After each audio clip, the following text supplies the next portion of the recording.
నమస్తే అండి. 3, 4, 5 తరగతులకి సంబంధించి we love reading day 23 activities ఈ వీడియోలో చేయడం జరిగింది. ఈ వీడియోలోకి వెళ్ళబోయే ముందు దయచేసి మా ఛానల్ని సబ్స్క్రైబ్ చేయండి. సబ్స్క్రైబ్ చేసినప్పుడు పక్కనున్న బెల్ ఐకాన్పై క్లిక్ చేయండి. అలాగే లైక్ చేయండి, షేర్ చేయండి. మీరు లైక్ చేసినట్లయితే ఈ వీడియో మరికొంతమందికి రీచ్ అవుతుంది. ఈరోజు మనం తెలుగు నీతి కథలో చదవబోయే కథ పేరు ఏనుగులు కుందేలు. ఒక అడవిలో ఏనుగుల గుంపు ఉండేది. ఒక ఏడాది వర్షాలు కురవక అడవిలో నీటి ఎద్దడి వచ్చింది. వాగులు కుంటలు ఎండిపోయాయి. ఏనుగుల గుంపు దాహంతో అల్లాడిపోయింది. నీటిని వెతుక్కుంటూ అడవిని వదిలి బయటకు వచ్చాయి. దూరంగా ఇసుకలో వాటికి నీరు ఉన్నట్టు కనిపించింది. సంతోషంతో అక్కడికి పరుగు పెట్టాయి. తీరా అక్కడికి వెళ్ళేసరికి నీరు లేదు.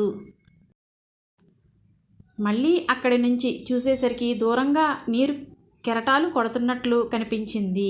మళ్ళీ అక్కడికి పరుగు పెట్టాయి. అక్కడ కూడా నీరు లేకపోవడంతో నీరసించిపోయాయి.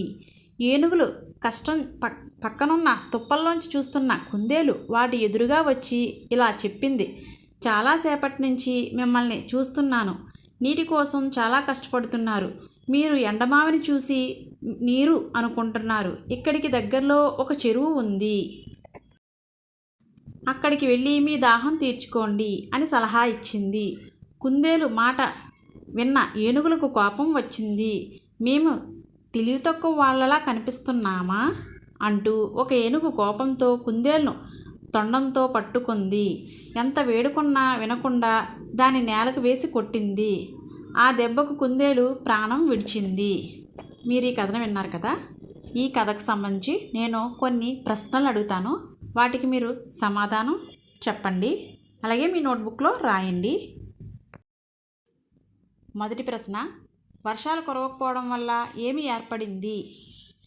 రెండో ప్రశ్న, నీటి కోసం ఏనుగులు ఎక్కడికి వెళ్ళాయి? మూడో ప్రశ్న, ఎండమావులు అంటే ఏమిటి? నాలుగో ప్రశ్న, ఏనుగులకు సహాయం చేయాలనుకున్నవారు ఎవరు? వీ లవ్ రీడింగ్లో భాగంగా English story reading.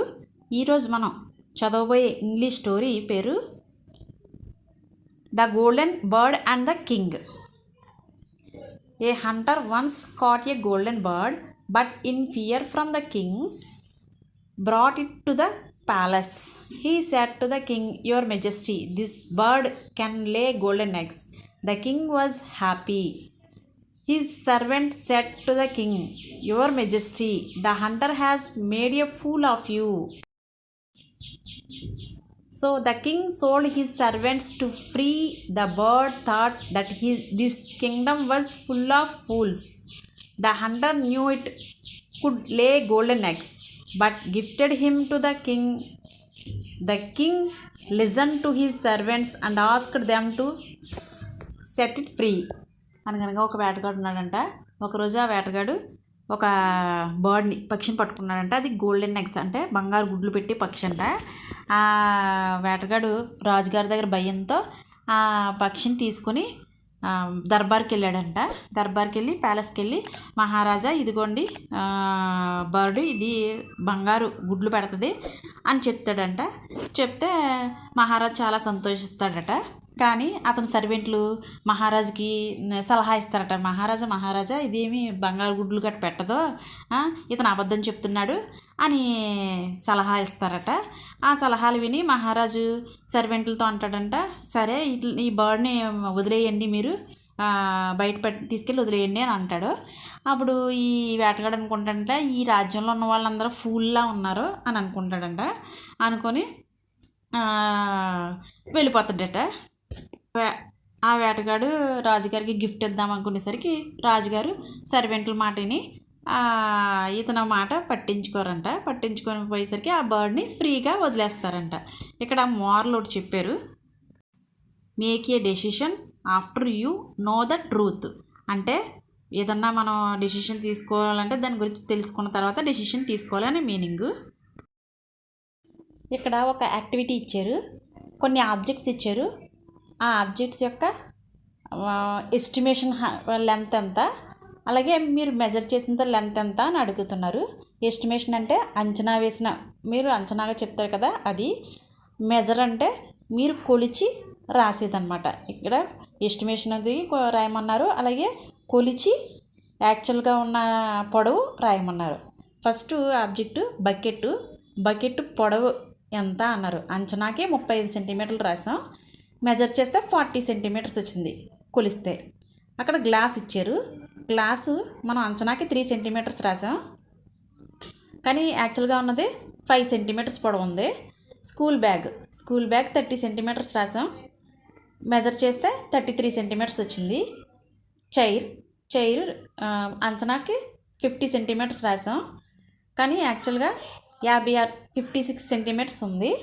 Next pencil మనం అంచనాకి 6 సెంటీమీటర్స్ రాసాం, అక్కడ మాత్రం 7 సెంటీమీటర్స్ ఉంది కొలిస్తే. నెక్స్ట్ బుక్ 20 సెంటీమీటర్స్ అంచనాకి రాసాం, యాక్చువల్గా ఉంది 23 సెంటీమీటర్స్. మగ్గు 8 సెంటీమీటర్స్ ఉంది అంచనాకి, యాక్చువల్గా 10 సెంటీమీటర్స్. వాటర్ బాటిల్ అంచనాకి 21 సెంటీమీటర్స్ రాసాం, కానీ దానికి మాత్రం మనం కొలిస్తే 24 సెంటీమీటర్స్ వచ్చింది. ఈ విధంగా మీరు అంచనాగా వేయండి, అలాగే కొలిసి కూడా వేయమన్నారు. నెక్స్ట్ యాక్టివిటీ, ఇక్కడ గడియారం ఇచ్చారు, వాల్ క్లాక్. మొత్తం 3 క్లాకులు ఇచ్చారు. ఆ 3 క్లాకులకి సంబంధించి ఇక్కడ కొన్ని క్వశ్చన్స్ అడిగారు. First question, is the hour hand smaller big? ఇక్కడ చిన్న ముళ్ళు పెద్ద ముళ్ళు అని 2 ఉన్నాయి కదా, గంటల ముళ్ళు చిన్నదా పెద్దదా అని అడిగారు. మనకు ఆన్సర్ ఏంటి? బిగ్, పెద్దది. Next second question, what time is it on clock number 2? ఈ రెండో గడియారం ఉంది కదా, దాంట్లో టైం ఎంత అయింది అని అన్నారు. 4 o'clock. Answer 4 o'clock. Next question, how many hours is the third clock A head of the second clock? ఇక్కడ థర్డ్ క్లాక్లో 6 అయింది కదా, థర్డ్ క్లాక్ సెకండ్ క్లాక్ కంటే ఎన్ని గంటల ముందుంది అని అడిగారు. 2 అవర్స్ ముందుంది. Next question, how many hours is the first clock behind the third clock? ఇక్కడ ఫస్ట్ క్లాక్ థర్డ్ క్లాక్ కంటే ఎంత వెనకబడి ఉంది అని అడిగాడు. 4 అవర్స్ బ్యాక్ అయి ఉంది. ఫస్ట్ క్లాక్లో 2 అవర్స్ అయ్యింది టైము, థర్డ్ క్లాక్లో 6 అవర్స్ అయ్యింది టైము. ఆ రెండింటికి డిఫరెన్స్ ఎంత? 4, కాబట్టి 4 hours. Next, at what time do you go home from school? Draw the figure in clock number 4. మీరు స్కూల్ నుండి ఇంటికి ఎన్ని గంటలకు వెళ్తారు, అలాగే అక్కడ క్లాక్ని డ్రా చేయమన్నారు.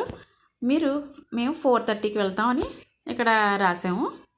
మీరు ఎన్ని గంటలకు వెళ్తా అన్ని గంటలకు రాయండి. మీకు కనుక ఈ వీడియో నచ్చినట్లయితే please subscribe my channel MN Info, అలాగే లైక్ చేయండి, షేర్ చేయండి. Thank you.